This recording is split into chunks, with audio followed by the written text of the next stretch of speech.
Okay, you guys, this video is about finding costs, and it's basically a continuation of the unit rate video. But in this video, we're going to talk about rate tables, and we're going to have a moment of discussing proportional fractions. So basically, let's start with this little example. It says, say it costs $100 for 20 pans of pizza.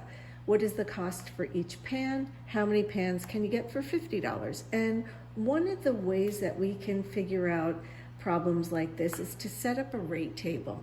If whatever information you know, you can put in a rate table and you can get other information out of it. So let's say we have the number of pans going across the top and the costs going across the bottom, the associated costs. So we have, obviously I put 0 and 0 in there. So if we are not buying any pizza, it is going to cost us nothing, thankfully.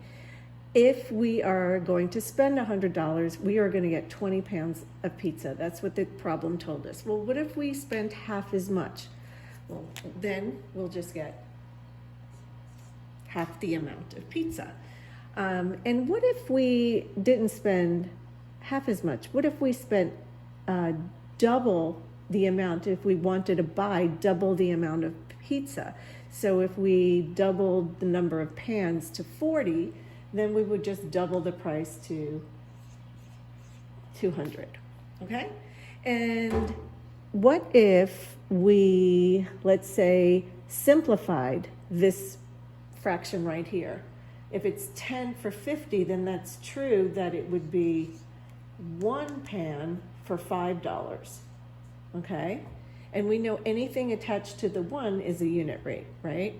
And what if we wanted to buy 21 pans of pizza? Well, then we know 20, we know 1, then we can put those costs together, and it would cost $105 for that.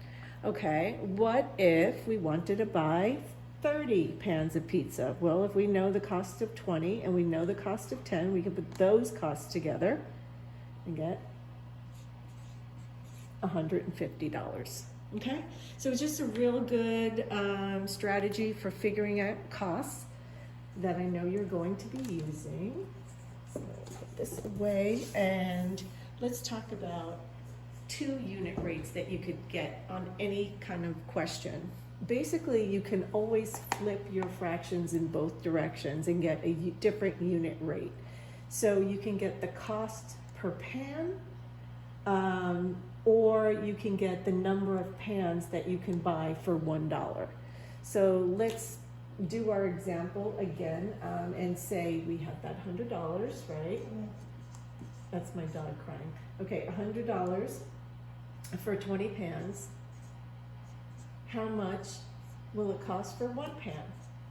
And if I divided by 20 on both sides, then I know it would cost $5 for 1 pan of pizza. Again, this is just simple division, but I'm trying to set up the idea of proportions in your brain. So I'm doing it 2 different methods, telling you that you can just do $100 divided by 20 to get the amount for 1 pan.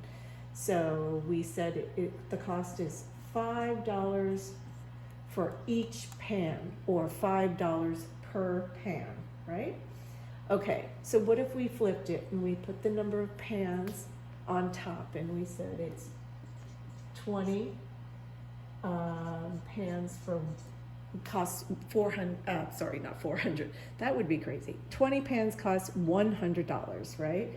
And if we did the division, if we did 20 divided by 100, or we set up this proportion, like how much would it cost for $1? You would just be dividing by 100 here as well, right? 20 divided by 100, and that is 0.2, which is 2/10.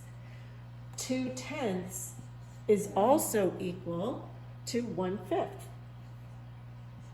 So this means you are getting 1/5 of a pan for each dollar, because it's $1, right? $1 For $1, you're getting 2/10 or 1/5 of a pan. So what does that look like? That's not a lot. Okay, let's see if I can do this. Oh, this isn't gonna be good. This is, let's see, 1, 2, and then that. I shocked myself. Okay, so this is 3, 4, 5 pieces. 1/5 of a pan looks like that. 2/10 or 1/5 looks like that. That's how much you can get for $1, according to this problem. Okay, so that's what that's all about. Okay, let me move on from there. And why is it important? Why is it helpful to get a unit rate? Well, why do you think it's important? It's important because it helps you shop better. You know, it helps you get the better, it helps because you can find the better value for your money. Right? You don't want to throw your money away, and unit rates are a way for you to be a smart shopper. And there's other reasons too, to just, you know, compare costs all the time. You're getting the better deal when you are better at comparing unit rates. Another way, instead of, I touched on this a little bit, instead of using that rate table, another way to do this comparison is you can set up a proportion where you put like the number of, the amount of dollars on the top and number of pans on the bottom. So $100 for 20 pans. How many dollars will it cost you for 5 pans? Notice here, dollars over pans each time. Do you hear my dog whining? Okay, dollars over pans. So how do you do this? Well, how do you go from 20 to 5? You're just dividing by 4. Divide by 4 on the top and the bottom. That's always the same. 100 divided by 4 is 25. So it's $25 for 5 pans of pizza, according to this. So that's one other strategy besides the rate table that you can use, okay? You can find any amount that way. I just want to show you where we're headed as well, is graphing this information in a grid here on the XY axis.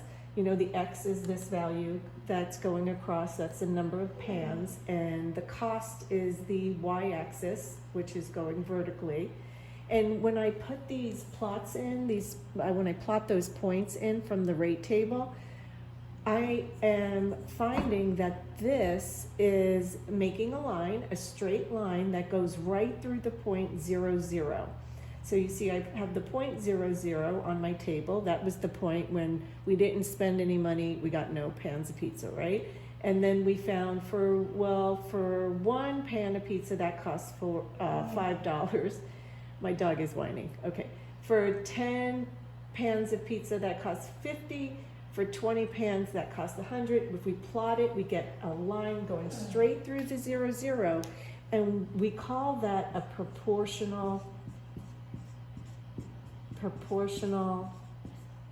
that's an R relationship.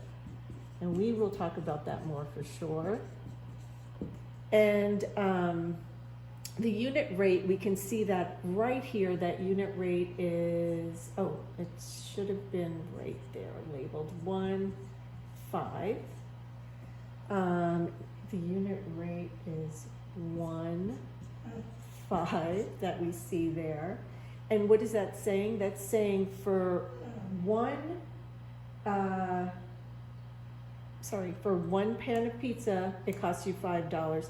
And the other thing that I know you have to fill in your organizer is this is the point that every proportional relationship goes through, that point 0, 0.